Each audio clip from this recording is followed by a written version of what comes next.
الحمدللہ رب العالمین وبہ استعین واشہد ان لا الہ الا اللہ وحدہ لا شریک لہ واشہد ان محمدا عبدہ ورسولہ اما بعد۔ گرامی قدر مشاہدین، آج سے ہم انشاءاللہ فقہ زکوٰۃ تعلیمی کورس کا آغاز کر رہے ہیں اور یہ اس کا پہلا حلقہ ہے۔ اس میں ہم زکوٰۃ کا دین اسلام میں کیا مقام اور مرتبہ ہے یہ بیان کریں گے۔ یہ بات ہر مسلمان کو معلوم ہونا ضروری ہے کہ زکوٰۃ اسلام کا ایک اہم رکن ہے اور ایک اہم فریضہ ہے۔ عبداللہ ابن عمر رضی اللہ عنہما بیان کرتے ہیں کہ اللہ کے رسول صلی اللہ علیہ وسلم نے ارشاد فرمایا، بنی الاسلام علی خمس، شہادت اللہ الہ الا اللہ وان محمد رسول اللہ واقام الصلاۃ وایتاء الزکاۃ وحج البیت وصیام رمضان۔ یہ حدیث بہت معروف ہے اور اس کا تذکرہ آپ بار بار سنتے رہتے ہیں کہ اسلام کی بنیاد 5 چیزوں پر ہے۔ پہلی چیز ہے شہادتین، اس بات کی گواہی دینا کہ اللہ کے سوا کوئی عبادت کے لائق نہیں ہے، کوئی سچا معبود نہیں ہے، کوئی معبود برحق نہیں ہے اللہ کے سوا، اور محمد صلی اللہ علیہ وسلم اللہ کی طرف سے بھیجے ہوئے رسول ہیں۔ یہ پہلی بنیاد ہے۔ دوسری بنیاد ہے صلاۃ قائم کرنا، تیسری بنیاد ہے زکوٰۃ ادا کرنا، چوتھی بنیاد ہے بیت اللہ کا حج کرنا، اور 5ویں بنیاد ہے رمضان کا صوم رکھنا۔ قرآن مجید کی تقریباً 82 آیات میں صلاۃ اور زکوٰۃ کو ایک ساتھ ملا کر ذکر کیا گیا ہے۔ قرآن پاک میں اس کی ادائیگی کی ترغیب آئی ہے اور ایسے ہی احادیث مبارکہ میں بھی۔ اللہ تعالیٰ نے قرآن پاک میں فرمایا، خذ من اموالہم صدقۃ تطہرہم وتزکیہم بہا۔ اے اللہ کے نبی صلی اللہ علیہ وسلم، اپنے اوپر ایمان لانے والوں سے ان کے مال میں سے صدقہ لیجئے، زکوٰۃ لیجئے، جس کے ذریعے سے ان کی طہارت، ان کی پاکی اور ان کا تزکیہ فرمائیے۔ اسی طرح سے اللہ تعالیٰ نے فرمایا، وَمَا آتَيْتُم مِّن رِّبًا لِيَرْبُوَ فِي أَمْوَالِ النَّاسِ فَلَا يَرْبُو عِندَ اللَّهِ وَمَا آتَيْتُم مِّن زَكَاةٍ تُرِيدُونَ وَجْهَ اللَّهِ فَأُولَٰئِكَ هُمُ الْمُضْعِفُونَ۔ کہ جو لوگ سودی کاروبار کرتے ہیں تاکہ ان کا مال بڑھ جائے، اللہ کے یہاں اس کے ذریعے مال میں قطعی اضافہ نہیں ہوتا، اور جو تم اللہ کی رضا کی خاطر زکوٰۃ دیتے ہو، اپنا مال خرچ کرتے ہو، تو حقیقت یہ ہے کہ یہی لوگ اپنے مال کو بڑھانے والے ہیں، دو چند کرنے والے ہیں۔ ابو ہریرہ رضی اللہ عنہ کی حدیث ہے، فرماتے ہیں کہ اللہ کے رسول صلی اللہ علیہ وسلم نے فرمایا، من تصدق بعدل تمرۃ من کسب طیب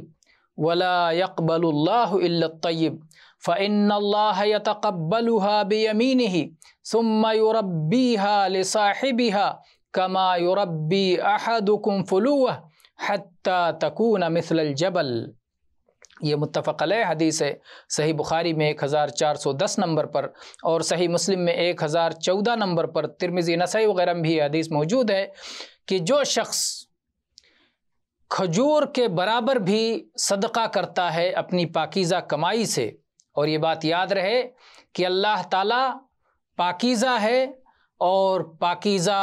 مال ہی کو قبول فرماتا ہے۔ اللہ تعالیٰ ایسے شخص کے خرچ کو، اس کے صدقہ کو، اس کے زکوٰۃ کو جو وہ کھجور کے برابر دیتا ہے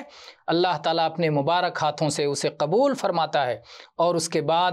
اس کو پال پوس کر بڑا کرتا ہے، اس کو بڑھاتا رہتا ہے، جیسے سے تم میں سے کوئی شخص اپنے گھوڑے کے بچے کو یا اپنے مویشی کے بچے کو جس طرح پالتا اور بڑھاتا ہے، اس طرح سے اللہ تعالیٰ اپنی راہ میں دیے گئے صدقے کو، اپنی خاطر دی گئی زکوٰۃ کو بڑھاتا ہے یہاں تک کہ وہ پہاڑ جیسا ہو جاتا ہے۔ تو کتنا اجر و ثواب رکھا ہے اللہ تعالیٰ نے صدقہ اور زکوٰۃ میں۔ جو لوگ صدقہ اور زکوٰۃ نہیں دیتے، اسے روک لیتے ہیں، انہیں وعید سنائی گئی ہے۔ چنانچہ اللہ تعالیٰ نے سورہ آل عمران کی آیت نمبر 180 میں ارشاد فرمایا وَلَا يَحْسَبَنَّ الَّذِينَ يَبْخَلُونَ بِمَا آتَاهُمُ اللَّهُ مِنْ فَضْلِهِ هُوَ خَيْرًا لَهُمْ بَلْ هُوَ شَرٌّ لَهُمْ سَيُطَوَّقُونَ مَا بَخِلُوا بِهِ يَوْمَ الْقِيَامَةِ وَلِلَّهِ مِيرَاثُ السَّمَاوَاتِ وَالْأَرْضِ وَاللَّهُ بِمَا تَعْمَلُونَ خَبِيرٌ۔ جو لوگ اس مال میں جو اللہ تعالیٰ نے انہیں اپنے فضل و کرم سے عطا فرمایا ہے بخیلے سے کام لیتے ہیں، وہ اسے اپنے حق میں خیر نہ سمجھیں بلکہ یہ ان کے حق میں مصیبت ہے، شر ہے، آفت ہے۔ جو کچھ انہوں نے بخل کیا ہے قیامت کے دن اس بخل کیے ہوئے مال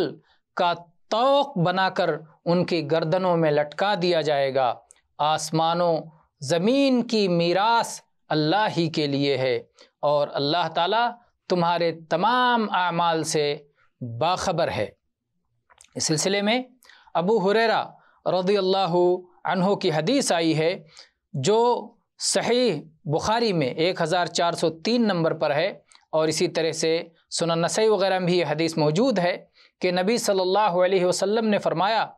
من آتاہ اللہ مالا فلم یؤد زکاتہ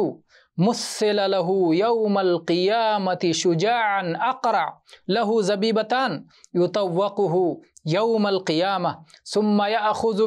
بلہزمتیہ یعنی شدقیہ ثم یقول انا کنزک انا مالک ثم تلا هذه الآية ولا يحسبن الذين يبخلون بما آتاهم الله من فضله، کہ جسے اللہ تعالیٰ نے مال و دولت سے نوازا ہو اور وہ شخص اپنے مال و دولت کی زکوٰۃ نہیں دیتا تو قیامت کے دن اس کے مال کو سانپ کی صورت دے دی جائے گی اور وہ آ کر کے اس کے دو منہ ہوں گے اور قیامت کے دن وہ آ کے اس کے گلے میں لپٹ جائے گا، گلے کا ہار بن جائے گا، اور پھر وہ اپنے دونوں جبڑوں سے اسے پکڑ لے گا اور کہے گا میں تیرا مال ہوں، میں تیرا خزانہ ہوں۔ پھر اللہ کے نبی صلی اللہ علیہ وسلم نے اس آیت کی تلاوت فرمائی کہ جو لوگ اللہ کے عطا کیے ہوئے فضل و کرم اور اس کی دولت میں بخل سے کام لیتے ہیں وہ اسے اپنے لیے خیر نہ سمجھیں، اسے اپنے لیے شر اور مصیبت سمجھیں۔ اسی طرح سے اللہ تعالیٰ نے فرمایا قرآن پاک میں والذین یکنزون الذہب والفضہ ولا ينفقونها فی سبیل اللہ فبشرہم بعذاب علیم یوم یحمى علیہا فی نار جہنم فتکوی بہا جباہہم وجنوبہم وظہورہم ھذا ما کنزتم لانفسکم فذوقوا ما کنتم تکنزون۔ جو لوگ سونا اور چاندی کو خزانے بنا بنا کے رکھتے ہیں اور اللہ کی راہ میں اسے خرچ نہیں کرتے، انہیں دردناک عذاب کی خوشخبری سنا دیجیے۔ جب قیامت کا دن ہوگا اور جہنم کی آگ کی تختی بنا کر کے